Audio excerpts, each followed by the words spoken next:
Good evening, everyone. My name is Gene Schmiel, and I wanted to thank Mike Mobius and the CWRT Congress for the opportunity to give this talk about the Civil War in Statuary Hall. Who should be memorialized in the United States Capitol? This is the cover of the book, which I first began writing 4 years ago. And I've updated it several times because the Civil War in Statuary Hall is ongoing. That is to say, whereas about 40% of the people who are memorialized in Statuary Hall are related to the Civil War, many of them have been removed or exchanged because they were in the Civil War. So it's a new Civil War going on. Who should be memorialized? And the decisions that were made in the 19th century and the 20th century, there's some new rethinking in the 21st century. So that's the basic theme. I think I've written about 30 books about the Civil War. It was my privilege to give a talk on this venue about searching for Irvin McDowell, the Civil War's forgotten general. That was my last talk, which Frank Simeone and I wrote a couple of years ago, the first and only biography about Irvin McDowell. And this book is the first and only book on this topic. And I am working with a young scholar. Eventually, we hope to turn this into a book, but that's, a book published other than by myself, but that's for the long term. Okay, so let's begin. Some of you back on January 20th were watching the presidential inauguration, which because of the cold weather was moved into the rotunda. And as you can see, here's President Trump here, here's President Biden on the other side. And behind them are two presidents, whom we'll recognize, Abraham Lincoln and U.S. Grant. And over here on the side is a fellow named Harry Truman. These are all statues in Statuary Hall. And it was very interesting that the public was able to see, again, during some of the news coverage, there were scenes in and around the Capitol that people got a new introduction to what Statuary Hall was. So I thought that was quite interesting. Okay, Statuary Hall was formed in 1863 in the House of Representatives chamber. It was the chamber of the House of Representatives until 1863, when the two new buildings, the new House and the new Senate, were constructed. And this is what a typical session looked like in the House of Representatives during that era. And here's a painting, Samuel Morse, who obviously is famous for more things than painting. This is a painting that he made of the House in session in 1823. In 1851, the United States decided that they needed to have much larger buildings for the House and the Senate. This was the original building. This was the center dome. And the House was over here, and the Senate was over here. And this is the House chamber, which they decided in 1851 had to be replaced. And this is the new House chamber, which has been in place since the 1860s, and the new Senate over on this side. And the Capitol Dome was completed, again, in 1863 during the Civil War with the new statue on top of it. So Statuary Hall is a product of the expansion of the House of Representatives and the Senate. So during the debate, discussions about what they were going to do with the old House chamber and what they're going to do on top of the new Capitol, it was in fact the War Department, which was in charge of the construction, among other reasons, because the best engineers in the country were the graduates of West Point. And so Jefferson Davis, who happened to be Secretary of War under Franklin Pierce, was in charge of the construction. And among his decisions was what was going to be the statue on top of the Capitol building. We have these three images that tell you about that issue. This was the original design in 1855 on the left, and you'll notice that it has the Liberty Cap, which was a symbol from the French Revolution about the removal of slavery. And believe it or not, Jefferson Davis did not like that image. So he said, we can't do that.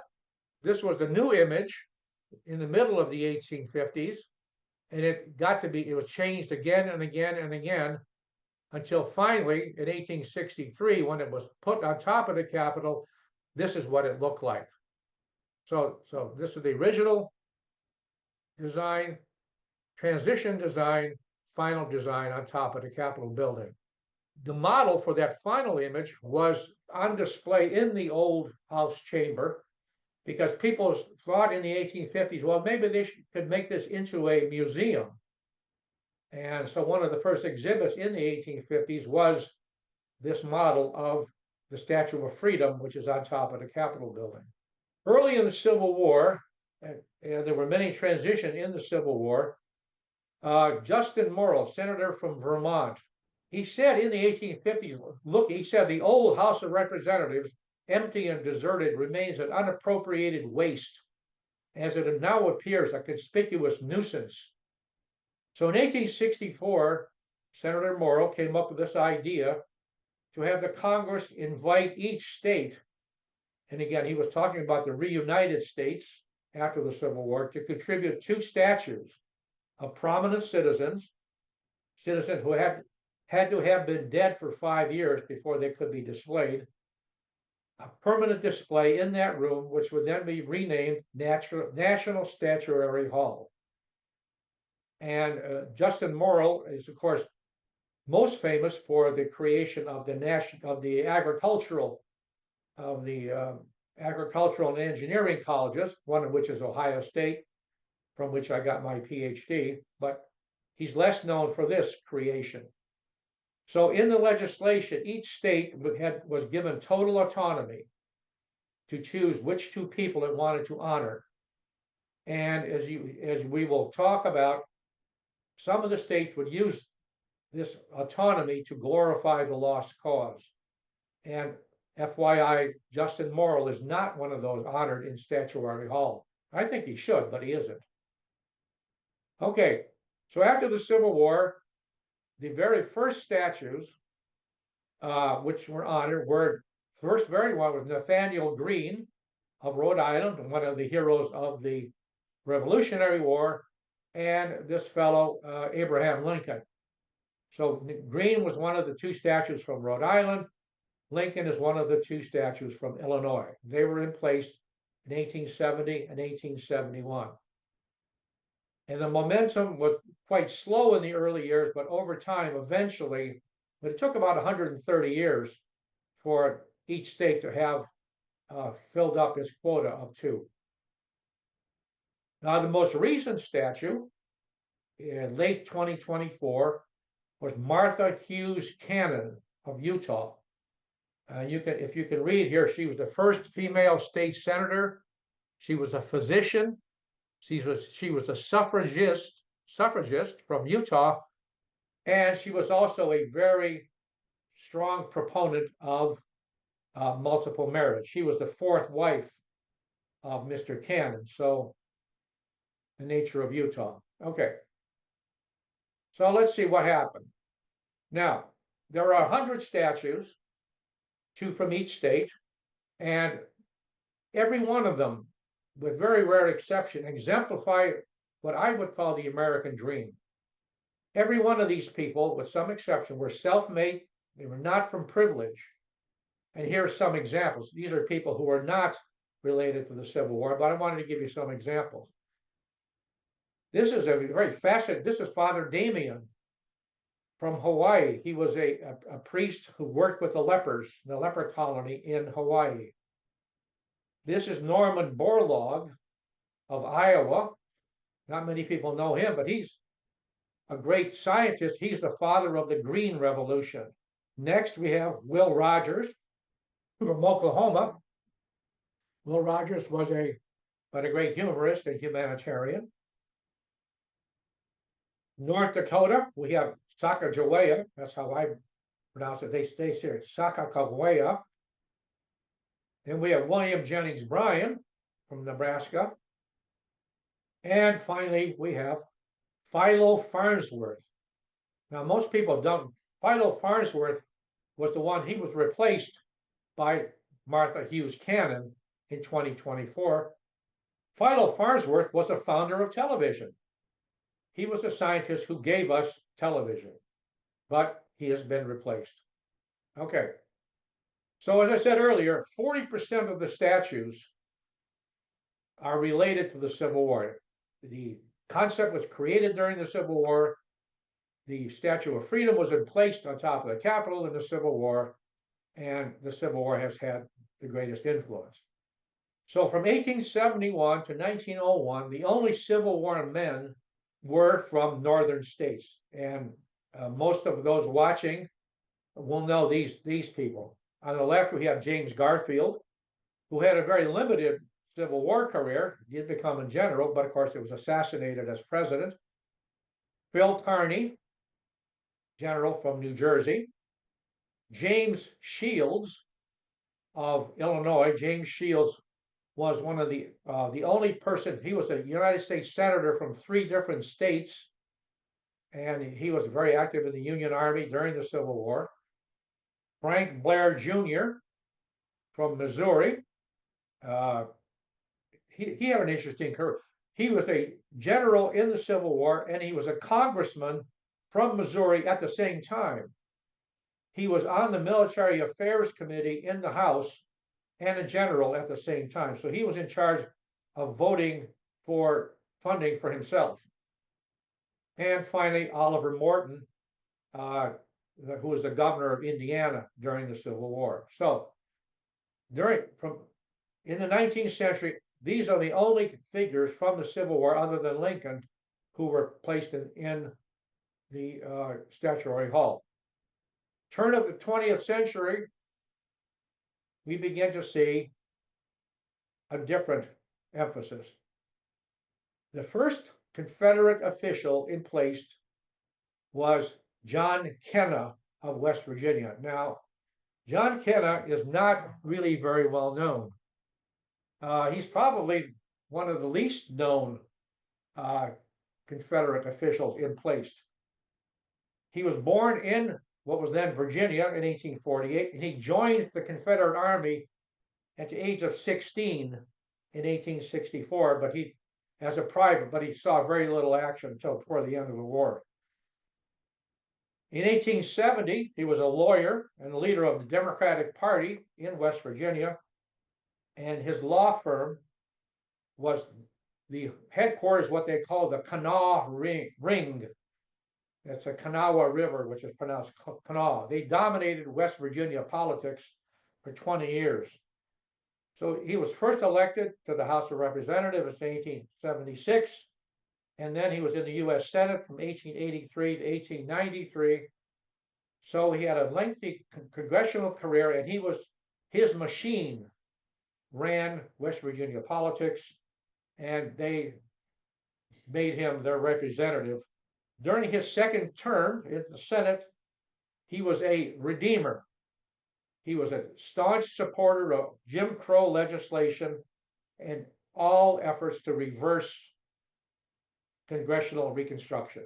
So John Kenna was a defender of the lost cause, as was Jabez Curry. Jabez Curry was the second former Confederate of Alabama. He was born in the 1830s.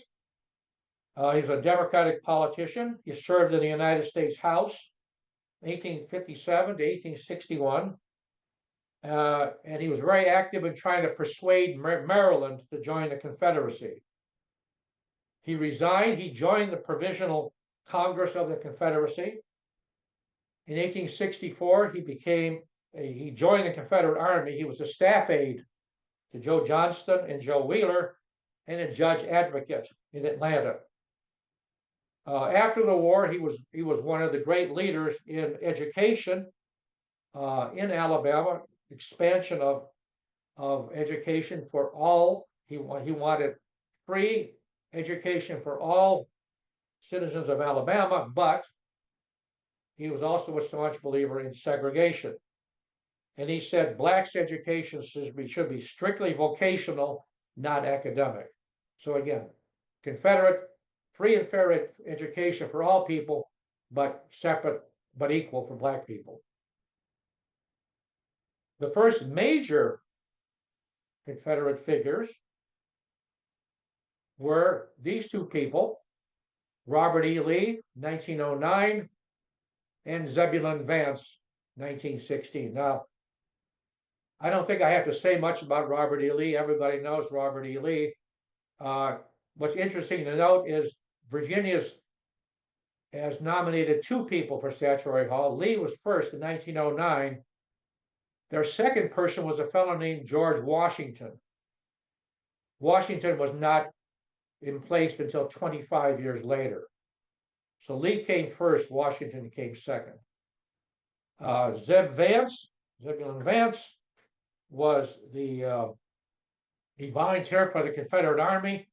He was a colonel for the 26th North Carolina, but he didn't do very much during the war, not a very active soldier. But he was elected governor of North Carolina in 1862 and reelected in 1864. He and Jefferson Davis didn't get along, but he was a staunch supporter of Confederate policies. And in 1865, when Sherman took Raleigh, Zeb Vance escaped from the city, but he was captured. He was held prisoner for several months, and he was elected to the United States Senate in 1870. The next two major figures from supporters of the Confederacy were from Arkansas.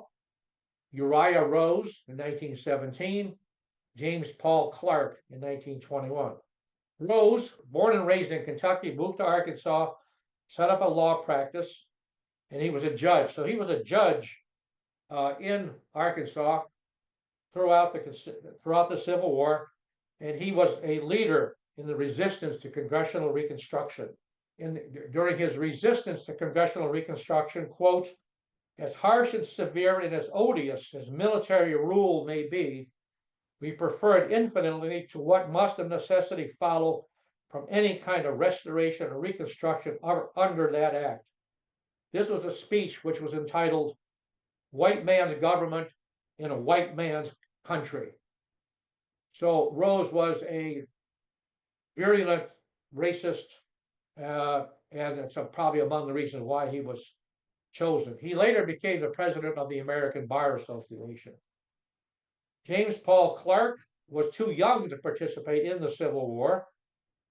Born in Mississippi, schooled in Alabama, but during Reconstruction, he practiced law. He was a Democrat, state attorney general, and in 1895, he opened his campaign for governor by stating that he was devoted to, quote, "upholding white supremacy as the keystone of the Democratic Party." He was elected by a large majority. And later in 1903, he was elected to the United States Senate. He served until his death in 1916. Again, a staunch supporter of separate but equal. Next, 1922, Edmund Kirby Smith from Florida. Edmund Kirby Smith was born and raised in Florida, graduated from West Point in 1845, very active in the Western Front, one of the most important generals in that part of the war. But he argued quite a bit with Braxton Bragg. On the other hand, just about everybody else. He was a commander of the Trans-Mississippi Department for quite a while, and he was the last Confederate general to surrender. He surrendered in Galveston in 1865, and being a staunch defender of freedom, he fled the country to Mexico and then to Cuba, but then he returned in late 1865 and swore an oath of allegiance to the Union. The next honoree from the South and from the Confederacy was Joseph Wheeler. And I have a wonderful quote here. Wheeler's biographer, so Edward Longacre, who wrote a biography of Wheeler, said, when a friend of his said that he was going to write a biography of Wheeler, the historian, quote, wrote to me to complain that Wheeler was perhaps the most overrated Confederate general, and to express the hope that I would give the little son of a bitch what he deserves. Sorry if people are offended by that.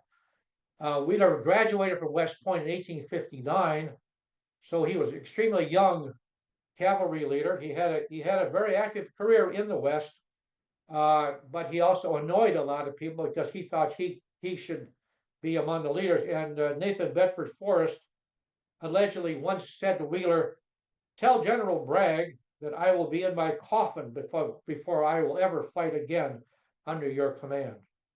Anyway, Wheeler was very effective, did a good job, but he, like everybody else, failed. And in the end, he was captured and was imprisoned for 2 months at the end of the war. And during the Spanish-American War, he was given a commission as a major general of volunteers in the United States Army. So he fought in the Spanish-American War too. Remember, he was in his 20s during the Civil War. The next honorees were Crawford Long and Alexander Stephens, 1926, 1927, from Georgia. Now, not many people know Crawford Long because Crawford Long was born in the 1820s. He practiced medicine. He was a doctor during the Civil War, and he's in the Statuary Hall because he is credited as being the father of anesthesia. Alexander Stephens, everybody knows him, the vice president of the Confederacy. He was honored by Georgia in 1827. Don't need to say much about him, but he's the one that gave the cornerstone speech. There are those who say that the Confederates were fighting for states' rights, and Alexander Stephens' speech said, "We're fighting to preserve slavery, nothing more, nothing less." How much more to be said about that? And South Carolina honored Wade Hampton, 1929. Here's Wade. Wade Hampton was a very active general, was a very wealthy man, and he had so much money that he created his own legion, Hampton's Legions, and outfitted an entire legion. But he was also a very excellent cavalry commander. And in 1864, after the death of Jeb Stuart, he became the commander in the East. He was with Joe Johnston at the surrender in North Carolina in April, and he was a governor of South Carolina, United States senator after the war, and a very staunch defender of the lost cause. Finally, we have two people, Jefferson Davis, and people look at this statue and say, "That's Jefferson Davis?" Well, that's what it says. It doesn't look anything like Jefferson Davis, but the people who did it, well, that's him. And James George, they both were in place in 1931. I don't have to say much about Davis. People know who he is, president of the Confederacy, and he is still there today. James George was born in Georgia, grew up in Mississippi. He fought in the Mexican War under Davis. He was a member of the Secession Convention. He was a colonel in the Mississippi Infantry and Cavalry divisions. Now, George had one distinction. He was captured twice during the Civil War, and he was twice imprisoned at Johnson's Island Prison in Ohio. He returned to Mississippi, and he became an educator. And as one of his biographers says, he was more responsible than any other man in shaping segregated and black disenfranchised Mississippi politics for at least a century. Other states copied his plan of redemption and later disenfranchisement. So, as senator, he said he dedicated himself to the service of white Mississippi. Then we have two other people. Well, we have Charles Aycock. Now, Charles Aycock was born in 1859, so obviously he didn't fight in the Civil War, but he was a staunch defender of the lost cause in North Carolina. And after the war, he was the governor of North Carolina, and he did everything he could to lead white supremacy campaigns, to suppress black enfranchisement, and he was elected governor in 1900, running on a campaign promise to form, quote, a genuine white man's party. And finally, we have Edward White.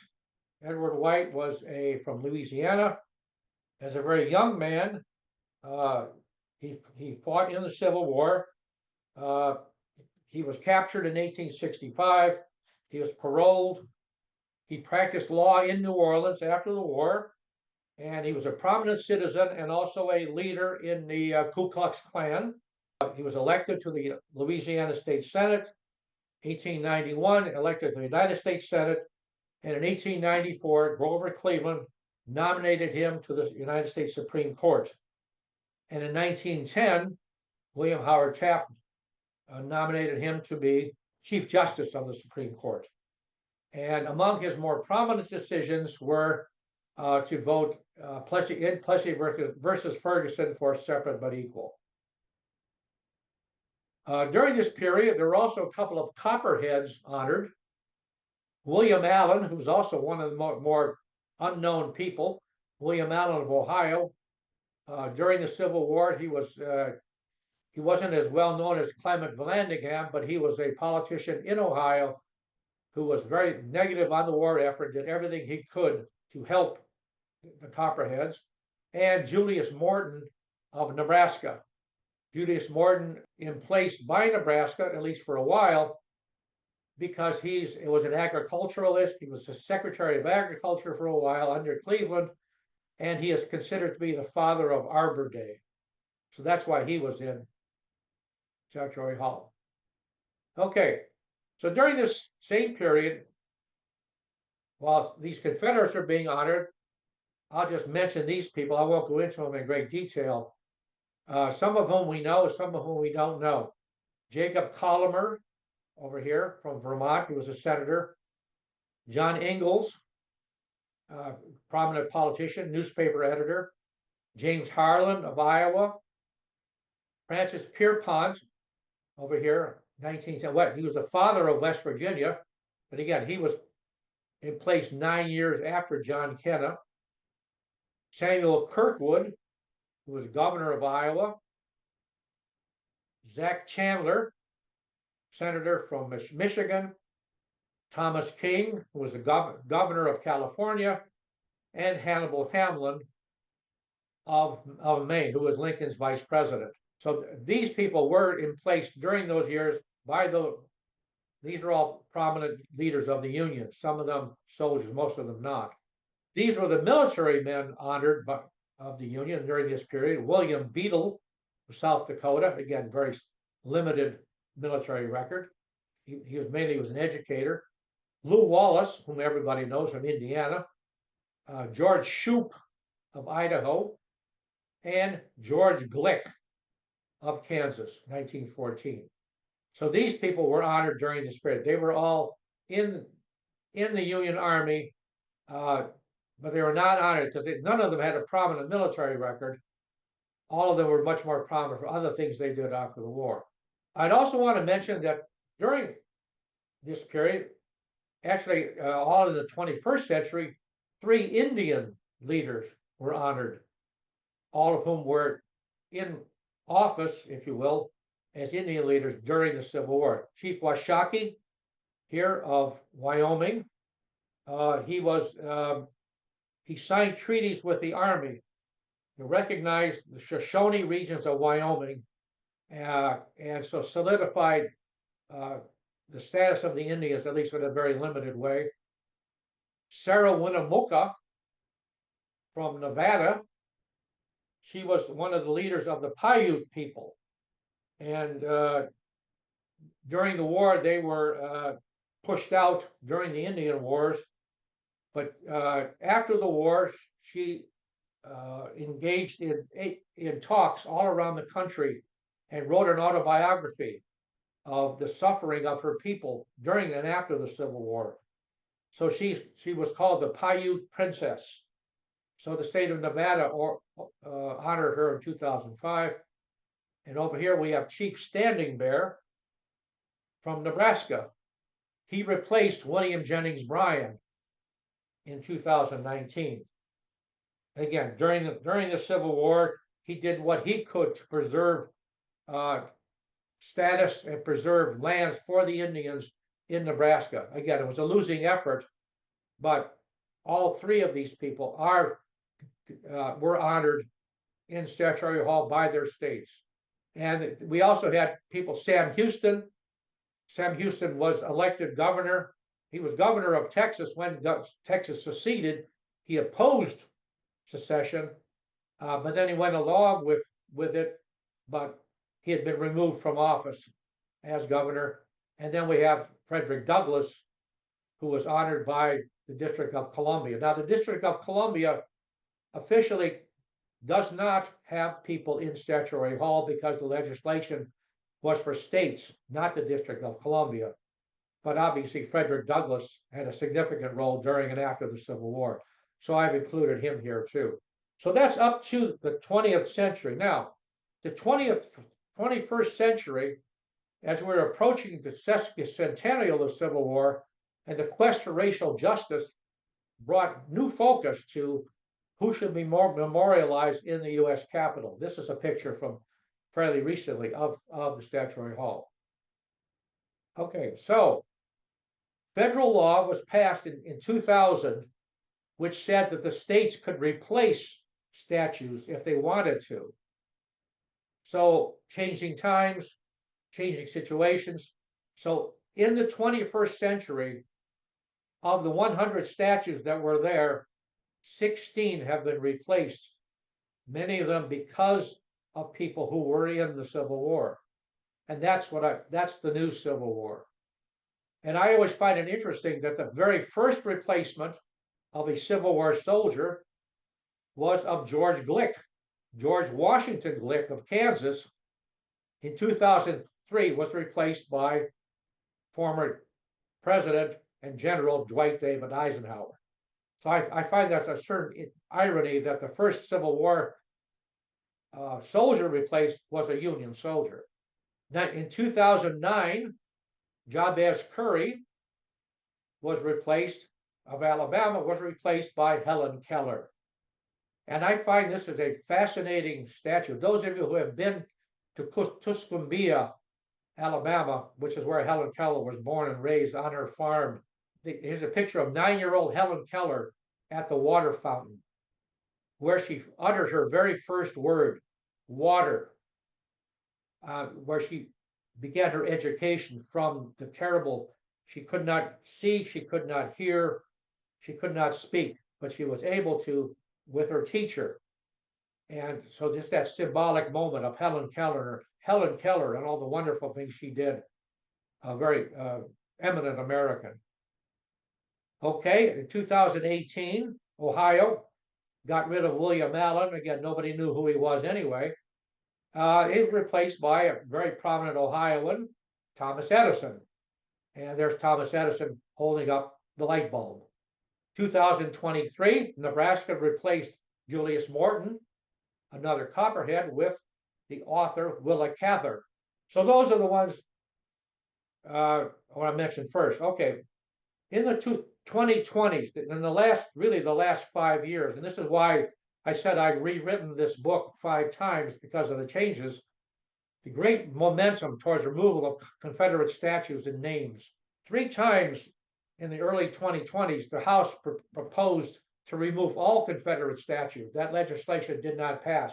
And much of the focus for removing of statues was not only at Statuary Hall, but on Richmond's Monument Avenue.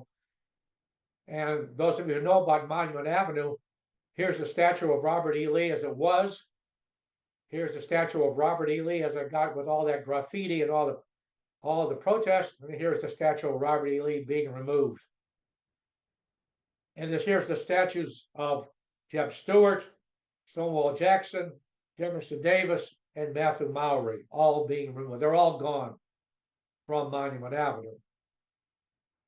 And closer to Washington, in Arlington Cemetery, there's a monument to the Union dead, but also a monument to the Confederate dead by Moses Ezekiel, who was a Confederate soldier, that monument was removed 2 years ago from Arlington Cemetery. So that was going on the periphery.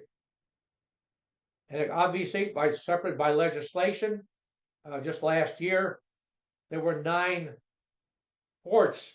Army forts who had their name: Fort Benning, Fort Bragg, Fort Gordon, Fort A.P. Hill, Fort Hood, Fort Lee, Fort Pickett, Fort Polk, and Fort Rucker. And these are the changes. Although there's some talk about changing them back again, I understand Fort Bragg is going to be Fort Bragg again, but named after an Army private named Bragg, not after Braxton Bragg. That's another story. So the momentum to make changes in Statuary Hall began in the 2020s, and the most dramatic event took place at 3 a.m. on December 21st, 2020. The statue of Robert E. Lee, right here on the left, was removed. Here's a photo of the statue being removed. Again, at 3 a.m. I asked my Congress people why it was done at 3 a.m. in the dark of the night. Never did get a good answer. But Robert E. Lee is going to be replaced by, and here's the draft statue, a young woman named Barbara Johns. At the Capitol building in D.C., the state of Virginia is replacing its statue of Robert E. Lee with a statue of Barbara Rose Johns. Back in 1951, when she was just 16, Johns led a student strike for better educational opportunities at her segregated high school in Farmville, Virginia. Her courage and that student strike were instrumental in the Supreme Court case of Brown versus Board of Education, which eventually declared segregated schools unconstitutional. Yeah, which brings us to today. A Virginia State Commission has chosen Maryland sculptor Stephen Weitzman to design the Barbara John statue. It will depict her as a teenager when she led that student strike. You saw it there a minute ago. Weitzman has created other statues in D.C., by the way, including Frederick Douglass at the U.S. Capitol and Marion Barry outside the Wilson Building. 2022, the next replacement, Edmund Kirby Smith, was replaced by Mary Bethune. Mary Bethune is an extremely important, well-known Black educator in the 20th century, and as it says here, invest in the human race. Who knows? It might be a diamond in the rough, and she was one of them. So Edmund Kirby Smith is gone. Mary Bethune took his place. In just a few days, Florida will have a new statue representing the state in our nation's capital. This marble statue of civil rights leader Mary McLeod Bethune will be unveiled inside Statuary Hall in the U.S. Capitol building on Wednesday. It'll be the hall's first statue representing a Black person, male or female. It's replacing a Confederate statue there. Dr. Bethune founded Bethune-Cookman University and had a huge impact on civil rights and education. Well, we don't need to know it, but you'll notice I didn't even say Edmund Kirby Smith's name. Okay, the next change was in 2024, North Carolina replaced Charles Aycock. Remember, I said Aycock was not even in the Civil War, but he was a staunch believer in the lost cause. He was replaced by a statue of Billy Graham. Billy Graham, one of the great religious leaders of the 20th and the 21st century. He died, I think, 6 or 7 years ago, but it's a very important tribute to the role of religion in American life and American politics. And in 2024, Arkansas replaced both of their honorees. They replaced James Paul Clark and Uriah Rose. And I have a little video here which describes the process. Again, I will talk I do talk in the book about, again, each state legislature has to vote to do this, and this video tells you a bit about what Arkansas and why they did what they did.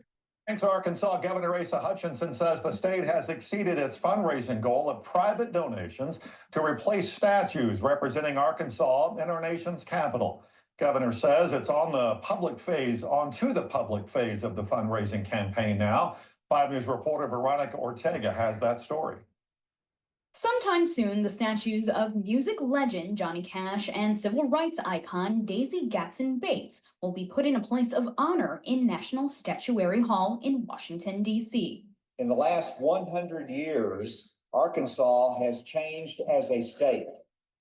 but the changes that we have seen as a state are not reflected in our nation's capital. Bates and Cash are replacing the statues of former Governor James Clark and Uriah Rose, a 19th century attorney. We settled on Daisy Bates, Johnny Cash, and I think that now when kids go to Arkansas or go to the Capitol, they're going to see some people that they know and can be proud of. So I think it's exciting. It's unclear what will happen to the statues of Clark and Rose, but they will likely be returned to Arkansas and preserved. History cannot be sanitized. It is what it is, and we need to preserve it so that it does not happen again. Millions of people visit Statuary Hall every year. Cash's statue will be placed in the visitor center, his family writing this statement. This is a son of Arkansas who traveled the world many times over, but never loved a spot on earth as much as the one he represents in this magnificent place. While Bates' statue will reside across from another civil rights icon, Rosa Parks. Will stand as a testament throughout time to the belief that access to education is the key to success. The news comes one day after what would have been her 106th birthday. Covering news where you live, Veronica Ortega, 5 News. Renderings of those statues are not yet available. Artists are right now working on putting some ideas together, and the public phase of fundraising is wide open now. We do have a link to where you can donate and become part of history on our website at 5newsonline.com. Okay, so here are the pictures of the new. What I really like is the new statues are in color. I mean, this all white chalky look. Look how brilliant this is. Wonderful techniques they're able to do. Anyway, so here's James Paul Clark replaced by Daisy Bates, who, as I said, was a civil rights leader, educator, and journalist. And Uriah Rose replaced by Johnny Cash, who was born in Arkansas, singer, songwriter, artist, and humanitarian. Okay, now, as I said, there have been 16 people replaced during the 21st century. Here's some of them are Civil War people. Here's Governor Thomas King of California, who was the governor of California during the Civil War, was replaced by President Ronald Reagan. Zach Chandler, senator from Michigan, replaced by President Gerald Ford. Senator James Harlan from Iowa was replaced by Norman Borlaug, again, the father of the Green Revolution. And in 2022, Kansas replaced John Ingalls, again, a journalist and leader of the Union, with Amelia Earhart. Those are the replacements. That's been the change. But right now, and so there have been 16 changes. But again, it's hard to tell.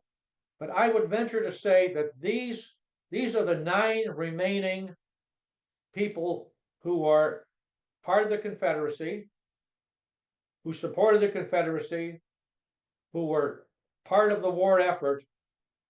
And I do not know of any movement to replace them.